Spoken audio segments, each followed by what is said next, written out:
Hey, I'm here. Defining a roadmap and being able to execute it properly is going to be what it opens the doors for you to successfully deliver your ideas to your customers. In this video, we are going to see 5 steps on how to face your roadmap, deliver incremental value to your users, while at the same time gathering feedback on the solutions that you're providing.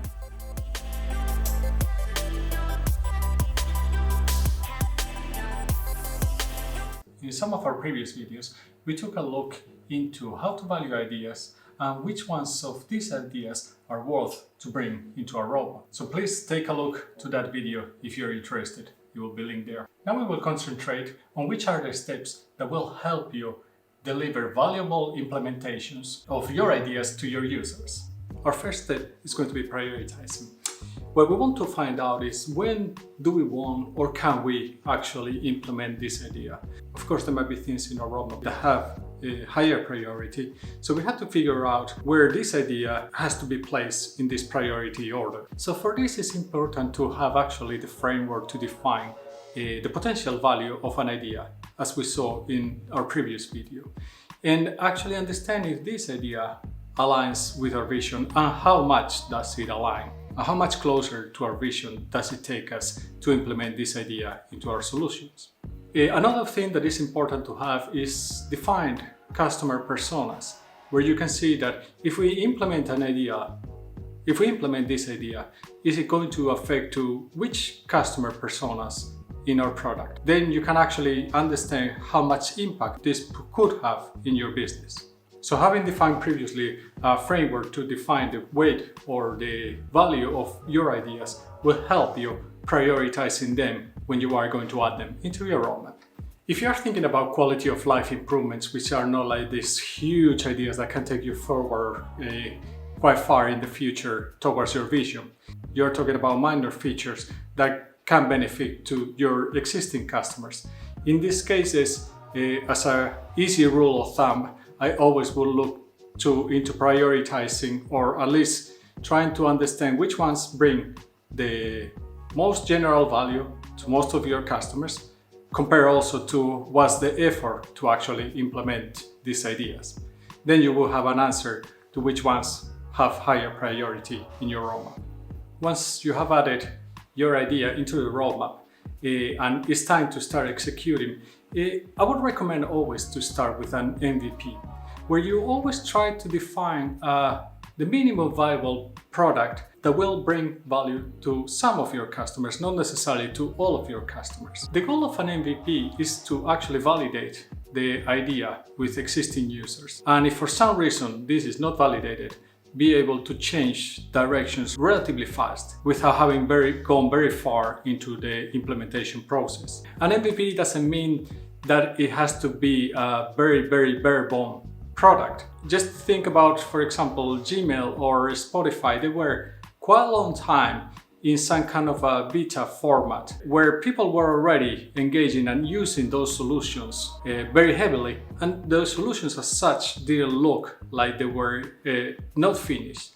So you have to be quite careful when defining an MVP that it actually brings value, that is usable, that can be adopted by the users already. And when you're trying to do an MVP, you have to try to also sell it internally in your company, that people understand that this is not something that is raw or bare bone, that this is something that is a working solution, that it has good value to the users. So it's important to communicate with all the stakeholders in the company or in your team, so you actually get the message out of what the value of the MVP is for the users. Our third one is going to be gather feedback. So it's very important that when you release features or when you release ideas into your product, you do them incrementally, that you are adding value constantly to the idea and obviously to your customers.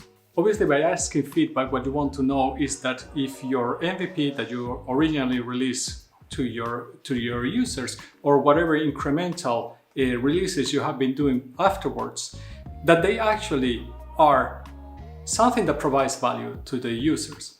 The goal of gathering feedback is obviously to be able to validate the solution that you're bringing to the customer's problem. How can you gather feedback? Well, there's many ways. Of course, you can talk directly with users. Sometimes you will have key users that you know that they are experts in this product that you are delivering to the customers. It might be that they have a very wide knowledge of the industry. Another way of trying to gather information or feedback from the users is to have some kind of online community where you could actually have some kind of a early feedback program, and those users that are engaging with these MVPs or incremental deliveries that you're bringing to your users, they could actually start giving you feedback pretty early on these new ideas. You can do this in many ways. You can just open threads in a forum, you can just create polls, basically try to activate your online community to give you feedback on what you're doing. And is this a valid solution for you as a user of my product? The fourth one is going to be kind of a different way of gathering feedback. And this is going to be tracking or A/B testing. So basically what you want to do when doing A/B testing or tracking the usage of a new feature or a new idea in your product is that you want to validate that people are actually engaging with this new implementation. So it might be that people didn't find it. So you should be able to track this from the beginning. If people have not found your idea or your new feature, why is that? How can we make it more relevant for them? Is it not important at all? Earlier we talked about having the customer personas defined. It's very important that when you track the usage of the new implementation, you can validate, is this being used by the target groups or customer personas that we defined earlier on? Or is it used by a wider audience, for example, or even a smaller one? So how can we understand if a new implementation is actually being successful and being used by the target group that we thought was going to be using it? The idea of A/B testing is also relatively similar. The idea again is validating your implementation. Is your deliverable valuable to the users? What you want to do with A/B testing is a slightly different approach, more modern, and it's more tailored towards cloud solutions, where you want to basically have two different versions of the same product, where one will be your normal production version and this B version will be your new version having incorporated just this new idea. The goal with A/B testing is that you then can deploy this new version of your software only to those users or target audience that you think are going to be able to take advantage of it.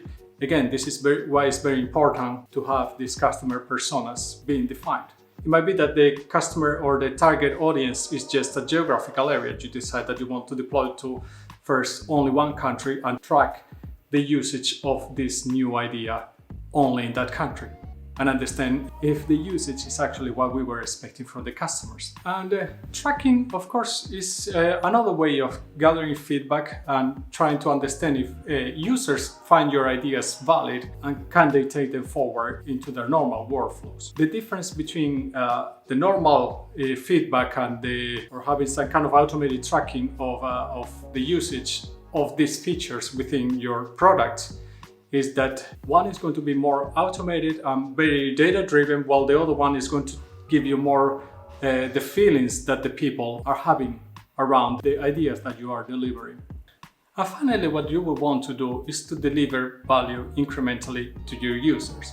So don't try to hold on to features for a long time, for example, a year or 2 years. When you have them ready, make them available to users. Try to start gather feedback as early as possible so you can actually understand that does this idea fulfill their needs and how can I take it further. So you don't have to always be feature ready in order to release. So when you face your idea to be delivered in separate chunks to your users, it's very important that you create the user stories, or you create the actual features that are going to be available around this new idea. Once you define what are all the features that this idea needs in order to be ready, you have to start looking into which ones of these ideas can be grouped together in order to create the first MVP, which ones would be the next second phase that will be released. So you have to start breaking down the different phases where you can see how you can bring value incrementally to your users, and also understanding how much effort is going to cost you to deliver these ideas. Once you have done this, then creating the phases and being able to deliver this incremental value to your users is a much more straightforward exercise. Delivering often is something that SaaS business have already solved quite a while ago, but it can be also used by applications that need to be installed into a machine. So just think, for example, in your mobile, you get updates to your apps relatively often, and that doesn't disrupt your work. It might be that it's a little heavier when you think about desktop applications. But in any case, it's important to understand that in order to be able to release continuously and often to your users, you will need to actually have a quite well automated process in the background. And this includes things like automated testing, continuous integrations, continuous delivery, tracking, invoicing, licensing, marketing automation. So there's many things to have into account or take into account when you want to go this road. Of course, you don't have to have everything automated, but the more you have automated, the easier your life obviously is going to be. Another thing or another benefit of having these incremental releases is that when you work in smaller packages, this MVP and the phases, when you're incrementally delivering to your users, is that the changes in your product are much smaller, which means that your product most likely is going to gain in quality and in stability, because you are not going for a long period of development where nobody is actually using your products in production. And if you're not familiar, which most likely you are, practices like Agile, Scrum, Kanban, Release Train are going to help you in moving forward towards this way of releasing. Remember, people nowadays really want to be engaged, really want to be active, giving feedback, feeling this community where they actually feel like they belong. When you have a product that is only released once a year or twice a year, then the sense of belonging is not so easy to achieve. Okay, there's Apple and other companies that they might have solved this, but you're talking about quite different type of products and companies that are very well established, and they are very, very strong brands, and that's not the case for all of us. So being able to bring this voice to your users is definitely something that they would appreciate, and it will help you also getting this more committed audience to your products. So what about you? Which ones of these steps do you actually have fully covered in your company? All of them? Some? Please let us know. Whenever you try to adopt any kind of new way of working or any new idea, always try to do it step by step, because that's the way that you are probably going to stick to it.